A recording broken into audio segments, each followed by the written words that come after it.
البقرہ آیات 58 تا 61۔ اور جب ہم نے کہا کہ داخل ہو جاؤ اس شہر میں اور کھاؤ اس میں سے جہاں سے چاہو فراغت کے ساتھ، اور داخل ہو دروازے میں سر جھکائے ہوئے، اور کہو کہ اے رب ہماری خطاؤں کو بخش دے، ہم تمہاری خطاؤں کو بخش دیں گے اور نیکی کرنے والوں کو زیادہ بھی دیں گے، تو انہوں نے بدل دیا اس بات کو جو ان سے کہی گئی تھی دوسری بات سے۔ اس پر ہم نے ان لوگوں کے اوپر جنہوں نے ظلم کیا ان کی نافرمانی کے سبب سے آسمان سے عذاب اتارا۔ اور جب موسیٰ نے اپنی قوم کے لیے پانی مانگا تو ہم نے کہا اپنا عصا پتھر پر مارو، تو اس سے پھوٹ نکلے 12 چشمے، ہر گروہ نے اپنا اپنا گھاٹ پہچان لیا۔ کھاؤ اور پیو اللہ کے رزق سے اور نہ پھرو زمین میں فساد مچانے والے بن کر۔ اور جب تم نے کہا کہ اے موسیٰ ہم ایک ہی قسم کے کھانے پر ہرگز صبر نہیں کر سکتے، اپنے رب کو ہمارے لیے پکارو کہ وہ نکالے ہم کو جو اگتا ہے زمین سے، ساگ اور ککڑی اور گیہوں اور مسور اور پیاز۔ موسیٰ نے کہا کیا تم ایک بہتر چیز کے بدلے ایک ادنا چیز لینا چاہتے ہو؟ کسی شہر میں اترو تو تم کو ملے گی وہ چیز جو تم مانگتے ہو، اور ڈال دی گئی ان پر ذلت اور محتاجی، اور وہ غضب الہی کے مستحق ہو گئے۔ یہ اس وجہ سے ہوا کہ وہ اللہ کی نشانیوں کا انکار کرتے تھے اور نبیوں کو ناحق قتل کرتے تھے، یہ اس وجہ سے کہ انہوں نے نافرمانی کی اور وہ حد پر نہ رہتے تھے۔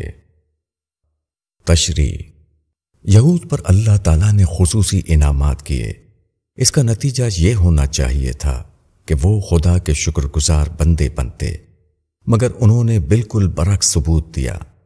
ایک بڑا شہر ان کے قبضے میں دے دیا گیا اور کہا گیا کہ اس میں داخل ہو تو فاتحانہ تمکنت سے نہیں بلکہ عز کے ساتھ اور اللہ سے معافی مانگتے ہوئے، مگر وہ اس کے بجائے تفریحی کلمات بولنے لگے۔ ان کو من و سلوہ کی قدرتی غذائیں دی گئیں تاکہ وہ معاشی جد و جہد سے فارغ رہ کر احکام الہی کی بجا آوری میں زیادہ سے زیادہ مشغول ہوں، مگر انہوں نے چٹپٹے اور مسالہ دار کھانوں کا مطالبہ شروع کر دیا۔ انہوں نے دنیا میں ضرورت پر قناعت نہ کر کے لذت کی تلاش کی۔ ان کی بے حسی اتنی بڑھی کہ اللہ کی کھلی کھلی نشانیاں بھی ان کے دلوں کو پگھلانے کے لیے کافی ثابت نہ ہوئیں۔ ان کو تنبیہ کے لیے جو اللہ کے بندے اٹھے ان کو انہوں نے ٹھکرایا، حتیٰ کہ قتل کر ڈالا۔